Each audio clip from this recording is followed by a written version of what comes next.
Hey everybody, welcome back to the channel. Hey, just wanted to do a short intro here today.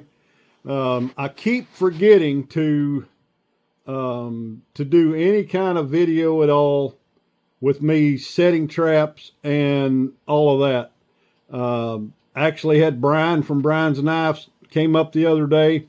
He and I set a couple. I was trying to show him a little bit about what I do and how I do it and all that. Anyway, I keep forgetting to do any while I'm setting. So I did a short one today. It just shows you a little bit of a finished set and that kind of stuff. I set up a Bobcat cubby. Anyway, hopefully next weekend I'll do a video and maybe try to explain a little bit about what I'm doing when I set maybe another Bobcat cubby and at least one or two more predator traps next weekend. Anyway, I promise you I'm going to try to do the video while I'm setting it and explain it a little bit in that. But anyway, I did a short one today just to show you all a little Bobcat cubby I made and all that. Anyway, hope you enjoyed the video. Hey y'all. Just want to show you real quick.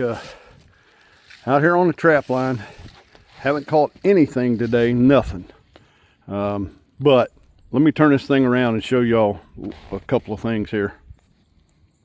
See that right there with that cable around that tree and that trap right there? That's a dog-proof trap.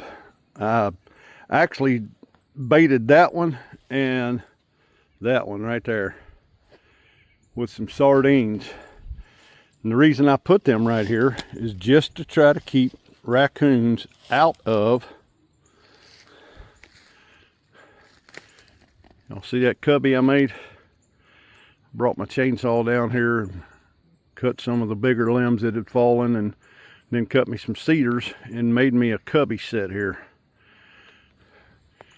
Got a turkey wing and some flagging here on a little branch. That's probably 10 feet from that, at least 8 to 10 feet from that cubby there. If you look in there, I put some sheep's wool and some feathers up in there. There's a bone up in there that's got some lure on it. Right there's where the trap's set. Now I'm trying to catch a bobcat, so it is not imperative to have that trap, have it completely covered up and blended in and all that, because bobcats are not like a coyote. A coyote, they're shy and really skittish all the time, or a dang bobcat, they ain't scared of nothing. You could leave that pan, you could pretty much leave that trap exposed right there and a freaking bobcat would step on it. But anyway, got a few little sticks in there to try to keep them to where they'll step on the pan of the trap. Obviously the pan is right in there. Anyway, y'all, I'm going to try to, if my little action camera that I had set up here yesterday when I made this cubby set, if any of the video from it is any good, I'll put it in here. But anyway, y'all see why we put this flagging up. Dang bobcats like a darn house cat. They're curious as heck. See, it's a little windy today.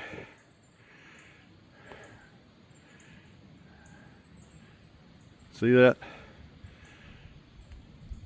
If he's out here roaming around, that should get his attention. Well, when he comes over here and looks at that and figures out that it ain't really nothing to eat or whatever, hopefully he gets curious enough by them, by the smells that I've got in that cubby set and by the attraction of them feathers and all that crap, that he'll go check it out. And if he goes checks it out, hopefully he steps on that pan and we have him.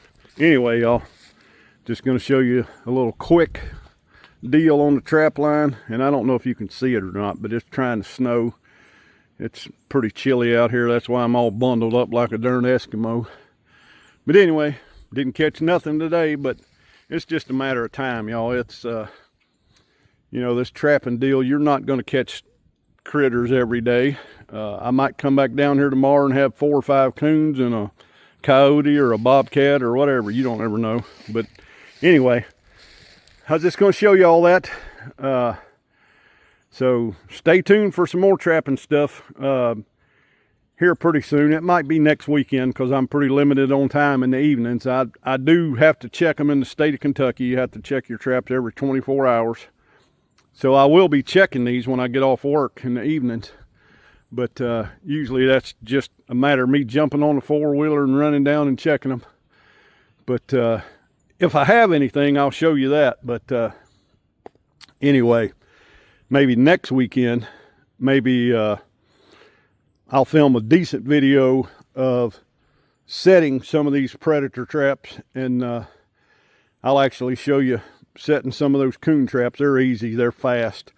If you're having a raccoon problem, you can get you a couple of them dog-proof traps. Most of them I put dog food in. I mean cat food. See it right there in that pub mix container? That's just regular old dry cat food. I got my little Heritage Rough Rider laying there that I dispatch with. But I got my catch pole here. See, it's got that cable on it, because you don't really need to shoot a bobcat and put holes in its hide and all that, because they are supposedly one of the easiest animals in the world to dispatch just by choking them out with a catch pole. It's fast, it's humane, it's very quick. So anyway, y'all, I'm gonna get out of here, get to the house. It's Sunday, so gonna get to the house, take a shower, and get to church this morning. We'll see y'all later. Till we talk to y'all again, y'all have a great week, great weekend. And remember, Jesus loves you, because he surely does. And God bless y'all.